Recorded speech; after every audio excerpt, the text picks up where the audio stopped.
प्रेम का स्वप्न। मनुष्य का हृदय अभिलाषाओं का क्रीड़ा स्थल और मनोकामनाओं का आवास है। कोई समय वहाँ था जबकि माधवी माता के अंक में खेलती थी। उस समय हृदय अभिलाषा और चेष्टाहीन था, किंतु जब मिट्टी के घरौंदे बनाने लगी उस समय मन में यह इच्छा उत्पन्न हुई कि मैं भी अपनी गुड़िया का विवाह करूंगी। जब सब लड़कियां अपनी गुड़िया ब्याह रही, क्या मेरी गुड़िया कुंवारी रहेंगी? मैं अपनी गुड़िया के लिए गहने बनवाऊंगी, उसे वस्त्र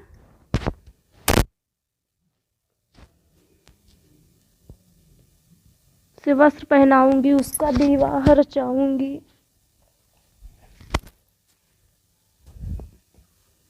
इस इच्छा ने उसे कई मास तक रुलाया, पर गुड़ियों के भाग में विवाह न बंधा था। एक दिन मेघ घिर आए और मूसलाधार पानी बरसा और घरौंदा वृष्टि में बह गया और गुड़ियों के विवाह की अभिलाषा अपूर्ण हो रह गई।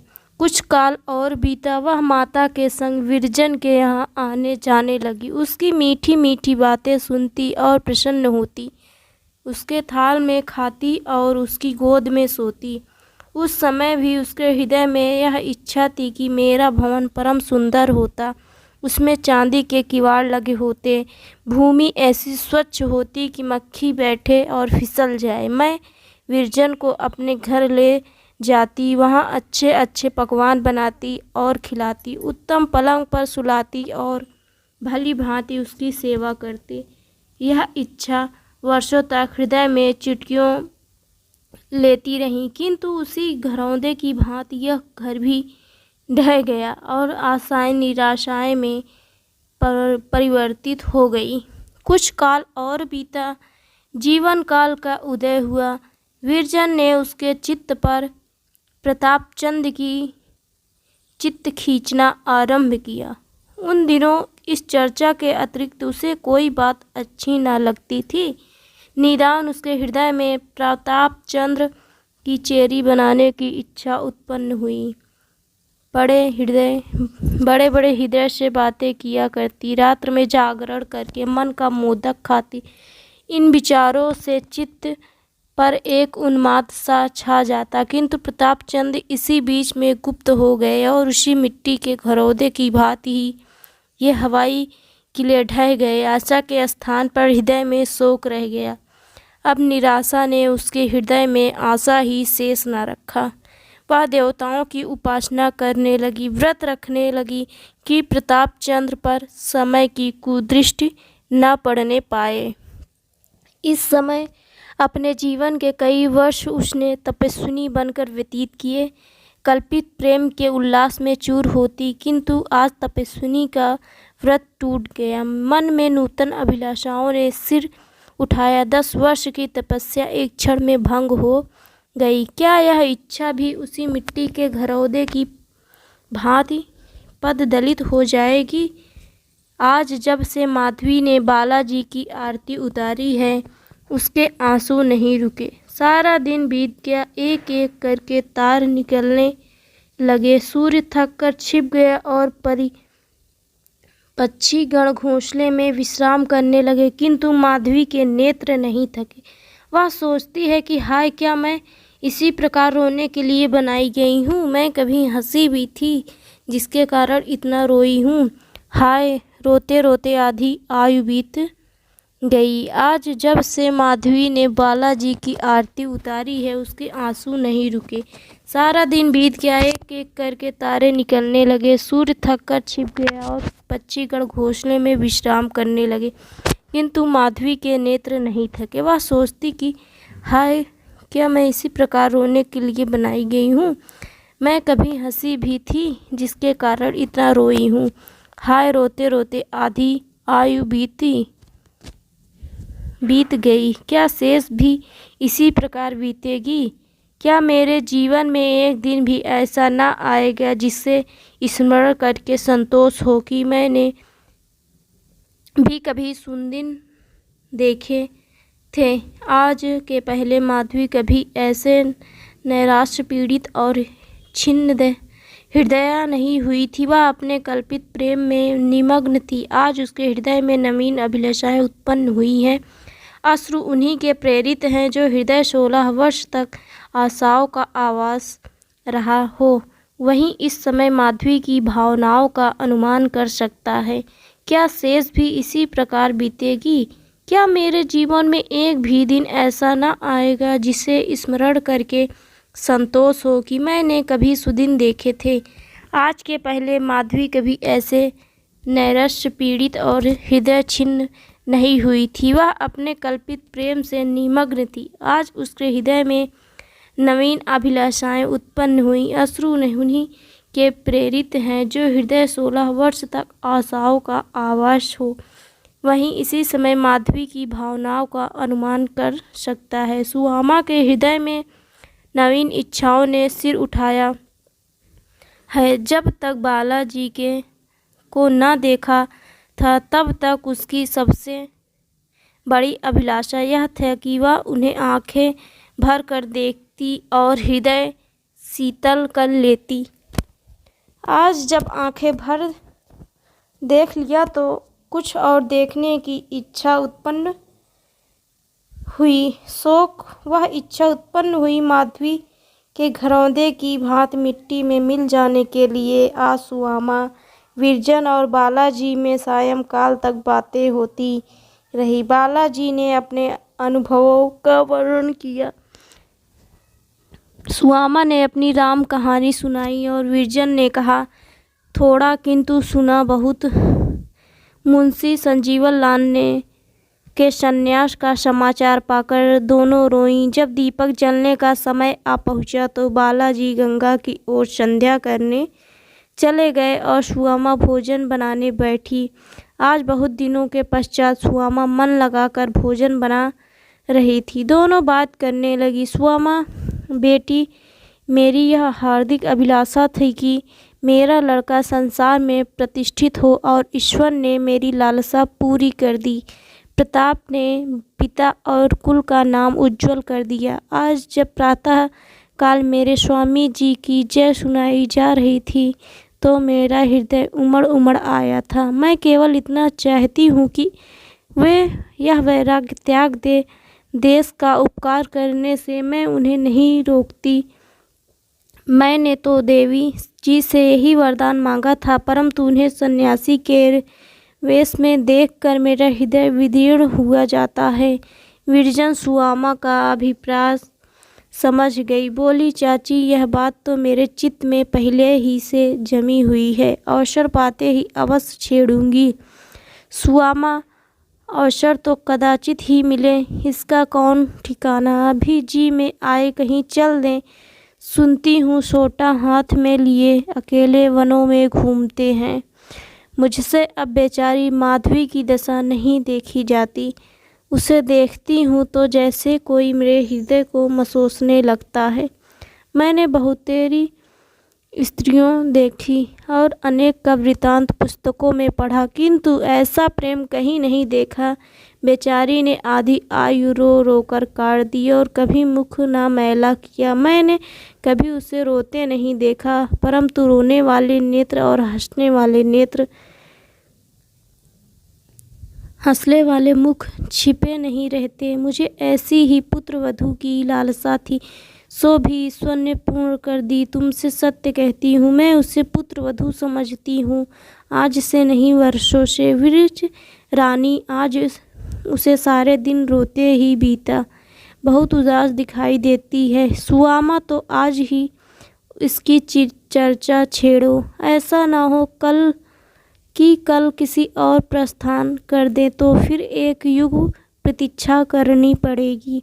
ब्रिज रानी, सोचकर चर्चा करने को तो मैं करूं, किंतु माधवी स्वयं जिस उत्तमता के साथ यह कार्य कर सकती है, कोई दूसरा नहीं कर सकता। सुहामा, वह बेचारी मुख से क्या कहेगी? बिजरानी, उसके नेत्र सारी कथा कह देंगे। सुहामा, लल्लू अपने मन में क्या कहेंगे? ब्रिजरानी, कहेंगे क्या यह तुम्हारा भ्रम है, जो तुम उसे कुंवारी समझ रही हो। वह प्रताप चंद की पत्नी बन चुकी है। ईश्वर के यहाँ उसका विवाह उनसे हो चुका। यदि ऐसा ना होता तो क्या जगत में पुरुष न थे। माधवी जैसी स्त्री को कौन नेत्रों में ना स्थान देगा। उसने अपना आधा यौवन व्यर्थ रो रो कर बिताया है। उसने आज तक ध्यान में भी किसी अन्य पुरुष को स्थान नहीं दिया। 12 वर्ष से तपस्विनी का जीवन व्यतीत कर रही है। वह पलंग पर नहीं सोई, कोई रंगीन वस्त्र नहीं पहना, केस तक नहीं गुथाए। क्या इन व्यवहारों से नहीं सिद्ध होता कि माधवी का विवाह हो चुका है। हृदय का मिलाप सच्चा विवाह है। सिंदूर का टीका, ग्रंथि बंधन और भांवर ये सब संसार के ढकोसले हैं। सुआमा, अच्छा जैसा उचित समझो करो। मैं केवल जग हंसाई से डरती हूँ। रात को 9 बजे थे। आकाश पर तारे छिटके हुए थे। माधवी वाटिका में अकेली किंतु अति दूर है। क्या कोई वहाँ तक पहुँच सकता है। क्या मेरी आशाएं भी नन्ही उन्हीं नक्षत्रों की भांति हैं। इतने में विरजन ने उसका हाथ पकड़कर हिलाया। माधवी चौंक पड़ी। विरजन अंधेरे में बैठी क्या कर रही है। माधवी, कुछ नहीं तो तारों को देख रही हूँ। वे कैसे सुहावने लगते हैं किंतु मिल नहीं सकते। विरजन के कलेजे में बर्छी सी लग गई। धीरज धर कर बोली, यह तारे गिनने का समय नहीं है। जिस अतिथि के लिए आज भोर से ही फूली नहीं समाती थी, क्या इसी प्रकार उसकी अतिथि सेवा करेगी। माधवी, मैं ऐसे अतिथि की सेवा के योग्य कब हूँ। विरजन, अच्छा यहाँ से उठो तो मैं अतिथि सेवा की रीत बताऊं। दोनों भीतर आईं। सुआमा भोजन बना चुकी थी। बालाजी को माता के हाथ की रसोई बहुत दिनों में प्राप्त हुई। उन्होंने बड़े प्रेम से भोजन किया। सुआमा खिलाती जाती थी और रोती जाती थी। बालाजी खा पी कर लेटे तो विरजन ने माधवी से कहा, अब यहाँ कोने में मुख बांध कर क्यों बैठी हो। माधवी, कुछ दो तो खा के सो रहूं। अब यही जी चाहता है। विरजन, माधवी ऐसी निराश ना हो। क्या इतने दिनों का व्रत एक दिन में भंग कर देगी। माधवी उठी, परंतु उसका मन बैठा जाता था। जैसे मेघों की काली काली घटाएं उठती हैं और ऐसा प्रतीत होता है कि अब जल थल एक हो जाएगा। परंतु अचानक पछवा वायु चलने के कारण सारी घाटी घटाकाई भांति फट जाती है। उसी प्रकार इस समय माधवी की गति हो रही है। वह शुभ दिन देखने की लालसा उसके मन में बहुत दिनों से थी। कभी वह दिन भी आएगा जबकि मैं उसके दर्शन पाऊंगी और उनकी अमृतवाणी से श्रवण वृतांत करूंगी। इस दिन के लिए उसने मान्यताएं कैसी मानी थी। इस दिन के ध्यान से ही उसका हृदय कैसा खिला उठता था। आज भोर ही से माधवी बहुत प्रसन्न थी। उसने बड़े उत्साह से फूलों का हार गूंथा था। सैकड़ों कांटे हाथ में चुभा लिए उन्मत्त की भांति गिर गिर पड़ती थी। यह सब हर्ष और उमंग इसलिए तो था कि आज वह शुभ दिन आ गया। आज वह दिन आ गया जिसकी ओर चिरकाल से आंखें लगी हुई थी। वह समय भी अब स्मरण नहीं जब यह अभिलाषा मन में न रही हो। परंतु इस समय माधवी के हृदय की वह गाते नहीं हैं। आनंद की भी सीमा होती है। कदाचित वह माधवी के आनंद की सीमा थी जब वह वाटिका में झूम झूम कर फूलों में से आंचल भर रही थी। जिसने कभी सुख का स्वाद ही न चखा हो, उसके लिए इतना ही आनंद बहुत है। वह बेचारी इससे अधिक आनंद का भार नहीं संभाल सकती। जिन आंधरों पर कभी हंसी आती ही नहीं, उनकी मुस्कान ही हंसी है। तुम ऐसों से अधिक हंसी की आशा क्यों करते हो। माधवी बालाजी की ओर, परंतु इस प्रकार नहीं जैसे एक नवेली बहू आशाओं से भरी हुई श्रृंगार किए अपने पति के पास जाती है। वही घर था जिसे वह अपने देवता का मंदिर समझती थी। जब वह मंदिर शून्य था तब वहां आकर आंसुओं के पुष्प चढ़ाती थी। आज जब देवताओं ने वास किया है तो वह क्यों इस प्रकार मचल मचल कर आ रही है। रात्रि भली भांति आर्द्र हो चुकी थी। सड़क पर घंटों के शब्द सुनाई दे रहे थे। माधवी दबे पांव बालाजी के कमरे के द्वार तक गई। उसका हृदय धड़क रहा था। भीतर जाने का साहस न हुआ। मानो किसी ने पैर पकड़ लिए। उल्टे पांव फिर आई और पृथ्वी पर बैठकर रोने लगी। उसके चित्त ने कहा, माधवी, यह बड़ी लज्जा की बात है। बालाजी की चेरी सही माना कि तुझे उनसे प्रेम है, किंतु तू उसकी स्त्री नहीं है। तुझे इस समय उनके गृह में रहना उचित नहीं है। तेरा प्रेम तुझे उनकी पत्नी नहीं बना सकता। प्रेम और वस्तु है और सुहाग और वस्तु है। प्रेम चित्त की प्रवृत्ति है और ब्याह एक पवित्र धर्म है। तब माधवी को एक विवाह का स्मरण हो आया। वर ने भरी सभा में पत्नी की बाँह पकड़ी थी और कहा था कि इस स्त्री को मैं अपने गृह की स्वामिनी और अपने मन की देवी समझता रहूँगा। इस सभा के लोग, आकाश, अग्नि और देवता इसके साक्षी रहे। हाँ, ये कैसे शुभ शब्द हैं। मुझे कभी ऐसे शब्द सुनने का मौका प्राप्त ना हुआ। मैं न अग्नि को अपना साक्षी बना सकती हूँ, न देवताओं को और न आकाश को ही। परम तू है, अग्नि है। आकाश के तारों और हृदय और हे देवलोक वासियों, तुम साक्षी रहना कि माधवी ने बालाजी की पवित्र मूर्ति को हृदय में स्थान दिया, किंतु किसी निकृष्ट विचार को हृदय में न आने दिया। यदि मैंने घर के भीतर पैर रखा हो तो अग्नि तुम मुझे अभी जलाकर भस्म कर दो। हे आकाश, यदि तुमने अपने अनेक नेत्रों से मुझे गृह में जाते देखा हो तो इसी क्षण मेरे ऊपर इंद्र का वज्र गिरा दो।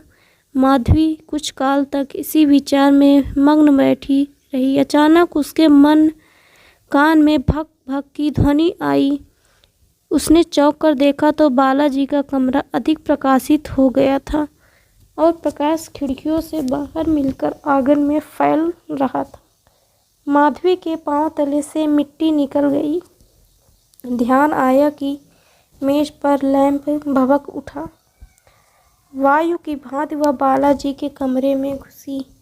देखा तो लैंप फटक पृथ्वी पर गिर पड़ा और भूतल के बिछावन में तेल फैल जाने के कारण आग लग गई है। दूसरे किनारे पर बालाजी सुख से सो रहे थे। अभी तक उनकी निद्रा ना खुली थी। उन्होंने कालीन समेटकर एक कोने में रख दिया था। विद्युत की भांति लपक कर माधवी ने वह कालीन उठा लिया और भभकती हुई ज्वाला के ऊपर गिरा दिया। धमाके का शब्द हुआ तो बालाजी ने चौंक कर आंखें खोली। घर में धुआं भरा था और चतुर्दिक तेल की दुर्गंध फैली हुई थी। इसका कारण वह समझ गए। बोले, कुशल हुआ, नहीं तो कमरे में आग लग गई थी। माधवी, जी हाँ, यह लैंप गिर पड़ा था। बालाजी, तुम बड़े अवसर से आ पहुँची। माधवी, मैं यहीं बाहर बैठी हुई थी। बालाजी, तुमको बड़ा कष्ट हुआ। अब जाकर शयन करो, रात बहुत हो गई है। माधवी, चली जाऊंगी, शयन तो नित्य ही करना है।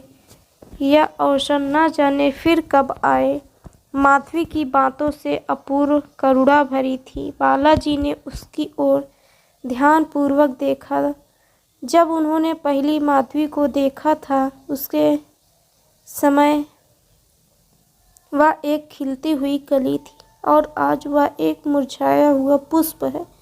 ना मुख पर सौंदर्य था, ना नेत्रों में आनंद की झलक, ना मांग में सुहाग का संचार था, ना माथे पर सिंदूर का टीका, शरीर में आभूषणों का चिन्ह भी न था। बालाजी ने अनुमान से जाना कि विधाता से जान कि विधाता ने ठीक तरुणा अवस्था में इस दुखिया का सुहाग हरण किया है। परम उदास होकर बोले, क्यों माधवी, तुम्हारा तो विवाह हो गया है ना? माधवी के कलेज में कटारी चुभ गई। सजल नेत्र होकर बोली, हाँ हो गया है बालाजी। और तुम्हारा पति? माधवी, उन्हें मेरी कुछ सुधि ही नहीं, उनका विवाह मुझसे नहीं हुआ। बालाजी विस्मित होकर बोले, तुम्हारा पति करता क्या है? माधवी, देश की सेवा। बालाजी की आंखों के सामने से एक पर्दा सा हट गया। वे माधवी का मनोरथ जान गए और बोले, माधवी, इस विवाह को कितने दिन हुए? बालाजी के नेत्र ने सजल हो गए और मुख पर जातीयता के मद का उन्माद सा छा गया। भारत माता, आज इस पतित अवस्था में भी तुम्हारे अंक में ऐसी ऐसी देवियां खेल रही हैं जो एक भावना पर अपने यौवन और जीवन की आशाएं समर्पण कर सकती हैं। बोले, ऐसे पति को तुम त्याग क्यों नहीं देती? माधवी ने बालाजी की ओर अभिमान से देखा और कहा, स्वामी जी, आप अपने मुख से ऐसे कहें। मैं आर्या बाला हूँ। मैंने गांधारी और सावित्री में के कुल में जन्म लिया है, जिसे एक बार मन में अपना पति मान चुकी उसे नहीं त्याग सकती। यदि मेरी आयु इसी प्रकार रोते रोते कट जाए तो भी अपने पति की ओर से मुझे कुछ भी खेद ना होगा। जब तक मेरे शरीर में प्राण रहेगा मैं ईश्वर से उनके हित के चाहती रहूँगी। मेरे लिए यही क्या कमक है जो ऐसे महात्मा के प्रेम ने मेरे हृदय में निवास किया है। मैं इसी का अपना सौभाग्य समझती हूँ। मैंने एक बार अपने स्वामी को दूर से देखा था। वह चित्र एक क्षण के लिए भी आँखों से नहीं उतरा। जब कभी मैं बीमार हुई हूँ तो उसी चित्त ने मेरी शुश्रूषा की है। जब कभी मैं वियोग के आंसू बहाए हैं तो उसी चित्र ने मुझे सांत्वना दी है। उस चित्र वाले पति को मैं कैसे त्याग दूँ? मैं उसकी हूँ और सदैव उसी का रहूँगी। मेरा हृदय और मेरे प्राण सब उनकी भेंट हो चुकी हैं। यदि वे कहें तो आज मैं अग्नि के अंक में ऐसे हर्षपूर्वक जा बैठूं जैसे फूलों की सैया पर। यदि मेरे प्राण उनके किसी काम आए तो मैं उसे ऐसी प्रसन्नता से दूं जैसे कोई उपसाक अपने इष्ट देव को फूल चढ़ाता हो। माधवी का मुखमंडल प्रेम ज्योति से आरूढ़ हो रहा था। बालाजी ने सब कुछ सुना और चुप हो गए। सोचने लगे, यह स्त्री है जिसने केवल मेरे ध्यान पर अपना जीवन समर्पण कर दिया है। इस विचार से बालाजी के नेत्र ने अश्रुपूर्ण हो गए। जिस प्रेम ने एक स्त्री का जीवन जलाकर भस्म कर दिया हो, उसके लिए एक मनुष्य के धैर्य को जला डालना कोई बात नहीं। प्रेम के सामने धैर्य कोई वस्तु नहीं है। वह बोले, माधवी, तुम जैसी देवियाँ भारत की गौरव हैं, बड़ा गौरव है। मैं बड़ा भाग्यवान हूँ कि तुम्हारे प्रेम जैसी अनमोल वस्तु इस प्रकार मेरे हाथ आ रही है। यदि तुमने मेरे लिए योगिनी बनना स्वीकार किया है तो मैं भी तुम्हारे लिए इस संन्यास और वैराग्य का त्याग कर सकता हूँ। जिसके लिए तुमने अपने को मिटा दिया है वह तुम्हारे लिए बड़ा से बड़ा बलिदान करने से भी नहीं हिचकिचाएगा। माधवी इसके लिए पहले ही से प्रस्तुत थी, परंतु बोली, स्वामी जी, मैं परम अबला और बुद्धिहीन स्त्री हूँ, परंतु मैं आपको विश्वास दिलाती हूँ कि निज विलास का ध्यान आज तक एक पल के लिए भी मेरे मन में नहीं आया। यदि आपने यह विचार किया कि मेरे प्रेम का उद्देश्य केवल यह है कि आपके चरणों में सांसारिक बंधनों की वेणियाँ डाल दूं, तो हाथ जोड़कर आपने इसका तत्व नहीं समझा। मेरे प्रेम का उद्देश्य वही था जो आज मुझे प्राप्त हो गया। आज का दिन मेरे जीवन का सबसे शुभ दिन है। आज मैं अपने प्राणनाथ के सम्मुख खड़ी हूँ और अपने कानों से उनकी अमृतमयी वाणी सुन रही हूँ। स्वामी जी, मुझे आशा न थी कि इस जीवन में मुझे यह दिन देखने का सौभाग्य होगा। यदि मेरे पास संसार का राज्य होता तो मैं इसी आनंद से उसे आपके चरणों में समर्पण कर देती। मैं हाथ जोड़कर आपसे प्रार्थना करती हूँ कि मुझे अब इन चरणों से अलग न कीजिएगा। मैं संन्यास ले लूँगी और आपके संग रहूँगी, वैरागिनी बनूँगी, भभूति रमाऊँगी, परंतु आपका संग न छोड़ूँगी। प्राणनाथ, मैंने बहुत दुख सहे हैं, अब यह जलन नहीं सकी सही जाती। यह कहते कहते माधवी का कंठ रुंध गया और आँखों से प्रेम की धारा बहने लगी। उससे वहाँ न बैठा गया, उठकर प्रणाम किया और विरजन के पास जाकर बैठ गई। व्रजरानी ने उसे गले लगा लिया और पूछा, क्या बातचीत हुई माधवी, जो तुम चाहती थी? व्रजरानी, सच क्या बोले? यह माधवी यह ना बताऊंगी। व्रजरानी को मानो पड़ा हुआ धन मिल गया। बोली, ईश्वर ने बहुत दिनों में मेरा मनोरथ पूरा किया, मैं अपने यहाँ से विवाह करूँगी। माधवी